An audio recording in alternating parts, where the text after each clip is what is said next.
उत्तरकाशी की सिलक्वारा सुरंग में फंसे 41 मजदूरों को सुरक्षित बाहर निकाल लिया गया है।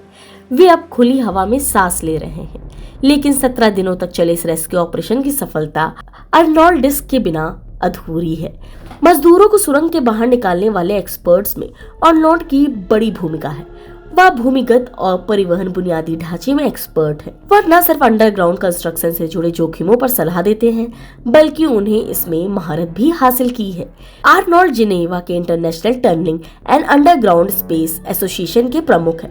वह कंपनी अंडरग्राउंड कंस्ट्रक्शन के लिए कानूनी, पर्यावरण, राजनीतिक और अन्य जोखिमों को लेकर सलाह देती है। अर्नोल्ड 20 नवंबर को इस रेस्क्यू ऑपरेशन से जुड़े थे। इसके बाद उन्होंने भारत की मदद करने को लेकर कहा था कि उन्हें अच्छा लग रहा है।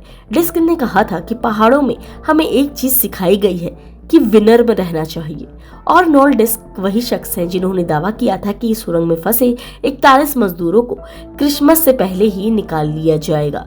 वहीं आपको बता दें, अर्नोल्ड डिस्क ने इससे पहले 41 मजदूरों को सुरक्षित बाहर निकाले जाने की कामना के लिए मंगलवार सुबह पूजा की थी। उन्होंने उत्तराखंड के मुख्यमंत्री पुष्कर सिंह धामी के साथ बाबा बौखनाथ की पूजा अर्चना की थी। बौखनाथ देवता का मंदिर टनल के ठीक ऊपर बना हुआ है। आपको बता दें, कौन है अर्नोल्ड डिस्क? डिस्क international tunnelling and underground space association के अध्यक्ष हैं, लेकिन साथ ही वह इंजीनियर, वकील, जियोलॉजिस्ट भी हैं। उन्होंने मेलबर्न की मोनाशिस यूनिवर्सिटी से साइंस और लॉ में डिग्री हासिल की है।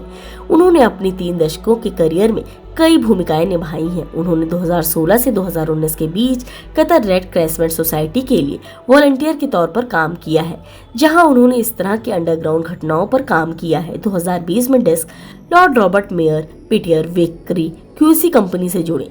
वह एक तकनीकी और रेगुलेटरी सलाह देते हैं। बता दें, सुरंग में फंसे मजदूरों को सुरक्षित बाहर निकालने के इस रेस्क्यू ऑपरेशन के लिए international tunnelling and underground space association के अध्यक्ष अर्नोल्ड डिस्क को भी सरकार ने बुलावा भेजा था। यह हादसा दिवाली के दिन यानी 12 नवंबर को हुआ था। ये मजदूर इसी सुरंग में काम कर रहे थे, तभी सुरंग धंस गई और मजदूर 60 मीटर लंबी मलबे के दीवार के पीछे धंस गए। इसके बाद से इन मजदूरों को सुरक्षित बाहर निकालने के लिए तेजी से ऑपरेशन चलाया जा रहा था। सुरंग में फंसे 41 मजदूरों को बचाने के लिए रविवार यानी 26 नवंबर को साइट पर 6 रैट होल्स माइनर्स की एंट्री होती है।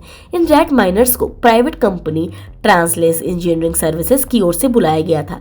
ये दिल्ली समेत कई राज्यों में वाटर पाइपलाइन बिछाने के समय अपनी टनलिंग क्षमता का प्रदर्शन कर चुके हैं। उत्तरकाशी में इनके काम करने का तरीका रैट होल माइनिंग से अलग था। इस काम के लिए केवल वही लोग बुलाए गए थे जो टनलिंग में माहिर हैं।